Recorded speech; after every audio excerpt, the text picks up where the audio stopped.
Good evening. This is the third in my Lockdown Ghost Stories. Sorry for the delay, but here we have another one. All right, this one's called The Heart Tree, as another one that I've written. The first time I ever saw the Heart Tree was when I was 12 years old. I was on my way home when I decided to take a shortcut through the woods to the main road, and from there to the village. Those were more innocent times, when kids were trusted to come home on their own and strangers in grubby transit vans were not the first concern on every parent's mind. The problem was that my shortcuts home were less than obvious, and I didn't know them at that stage as well as I would come to in later years. So yes, I got lost. I was annoyed and tired. I pulled my way through straggling thickets and stumbled down steep banks of stones and soil, overgrown with weeds and trees. It was summer, and a gloriously warm one at that. I still remember the smell of the cowslip that grew in great clumps deep in the woods, and the musk of my own sweat soaking my shirt. I'd been with my friend Harvey that day. We'd been doing outdoor stuff, climbing trees and playing at being army men. We spent hours at a time diving into piles of leaves, stubby and handily shaped branches suddenly becoming death-spitting Sten guns in our imaginations. Oh, we'd enjoy an ice-cold glass of Coke and play Mario Kart on Harvey's Nintendo afterwards, but we were bruised and grass-stained as any kid should be, and we were happy. I turned down a lift so I could walk home. At that stage in the early evening, navigating my way through thick greenery, snagging my clothes on twisting, tangling branches like barbed wire, I was beginning to regret that choice. It was then, just as I was about to panic and start calling out for help, that I stumbled across the cottage for the first time. This I did almost literally, as I practically fell out of the woods and into a rough wooden fence. As extraordinary as it sounds, I'd never come across this place before, not once. The things I had inadvertently collided with provided itself to be a thick barrier in the shape of a square, skirting the boundaries of the cottage and the grassy borders of a large, colourful garden. I stood, open-mouthed. I had never seen a garden so vivid and lush, with virgin grass and flowers bursting with colour. It was Eden. It crept up the white walls of the cottage, lightly brushing a thatched roof that surrounded a smoking chimney pot. On impulse, I hauled myself over the fence, touching down on the soft grass on the other side. I knew I was trespassing, but so what? I wanted to take a look, and if their owner asked, I'd just tell him the truth, that I was lost. I still wasn't totally sure why I was looking around that garden. I gingerly went forwards, past an exotic-looking spiky bush with bright pink flowers, to find myself in the middle of the garden. That's when I saw it. It had been disguised by the trees of the forest, but suddenly I saw it in plain view. 20 feet from me was the most extraordinary tree I had ever seen. It was a large hardwood tree with bark as black as obsidian. Even more astonishing were the white blossoms that delicately covered its many branches. No tree like that grew anywhere near where I lived. Looking at it, I lost all track of time and didn't notice the old man approaching me from behind. "You, boy!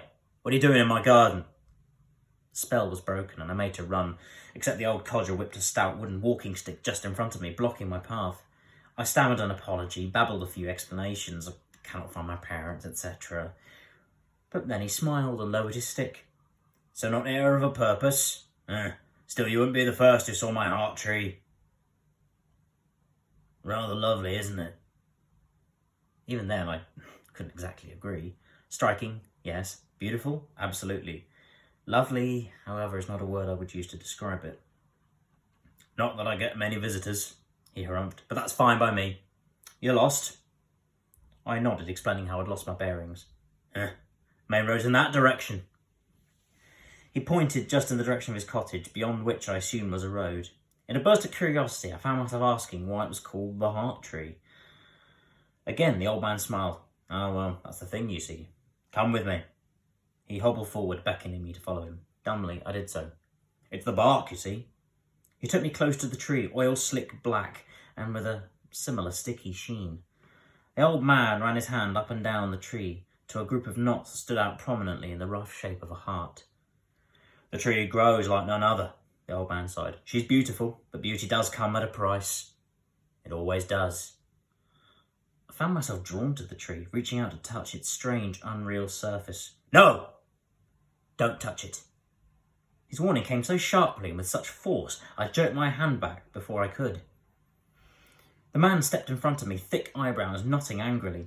Do not ever touch the tree. Ever. The heart tree will know you, and you cannot let it. Do you understand? Of course I wouldn't. Who would?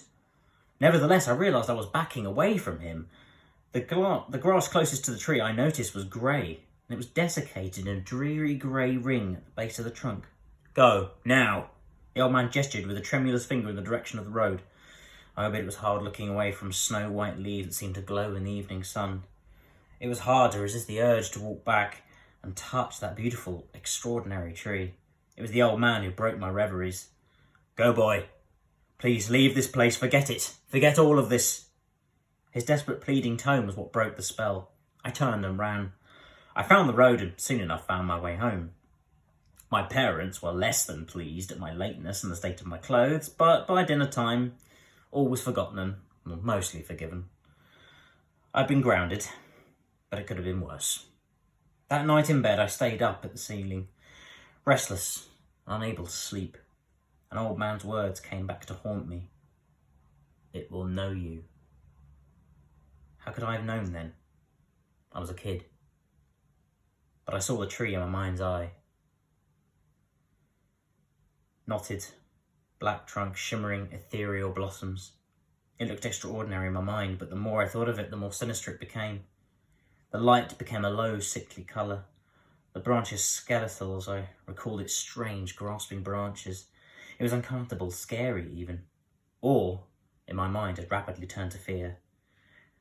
And as I then tried to erase my mental image, I caught sight of an eerie glow just outside my window. It was pale and effervescent, like the luminosity of the moon, but much, much closer. I wanted to look out of my window, if only briefly, but something held me fast. I lay there still, and although I knew I was alone, I felt a shadow move over me. A rush of cold that was like a kiss from the darkness, then fading in the blink of an eye. The glow outside slowly faded. I shivered and pulled the sheet over me, trying to forget what I'd seen. I tried to ignore this grossly overextended shadow of a tree outside my window projected in a pool of light on the ceiling.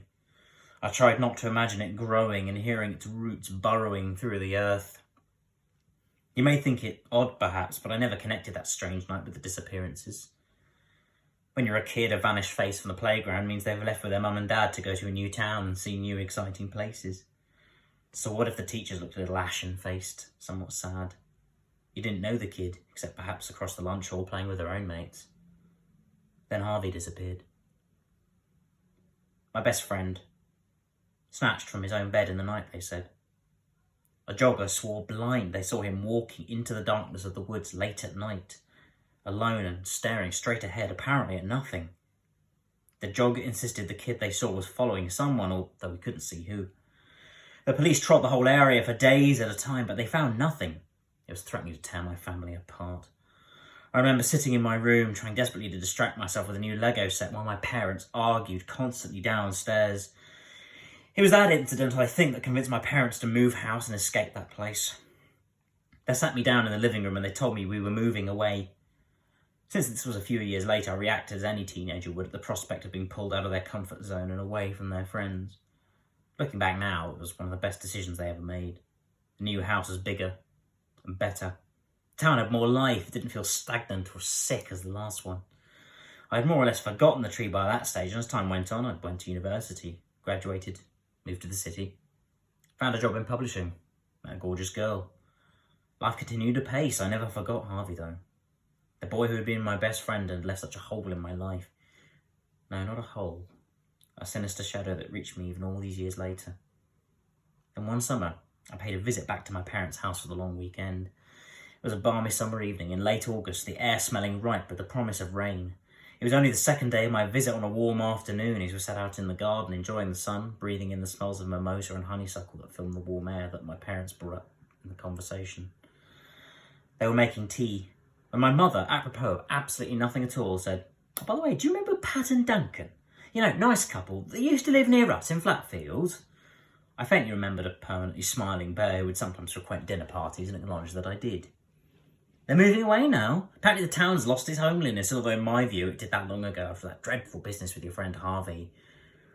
I remembered only a few things about Pat and Duncan, and they'd always insisted with depressing belligerence that Flatfield was their home, and they would never leave. It's odd, but now she's had that baby, quite late if I'm going to be honest, she wanted it to, well, have a different home. I haven't been back in years, but I'd heard a few things. The occasional news story about a missing child popped up in the mainstream media, about its failing local economy and how it was no longer a good place for families to be. I tried not to think about my hometown as it brought back too many painful memories. However, at that moment, I had a compulsion then to go back to Flatfield and look at the town of my youth. That night, I lay in my old room, now a spare room, and looked up at the window. On a summer night like this, I thought again of the heart tree. I thought of its black branches stretching crookedly across time to burrow into my memories once more.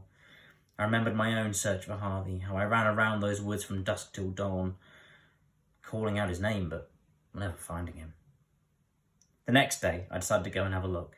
It was less than an hour's drive and I'd be back before dinner time.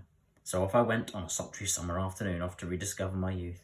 It was a hot afternoon, and as I approached the welcome sign of Flatfield, overgrown with ivy but still visible, I felt like I was home. I passed through the village centre, but I was disappointed, to be honest.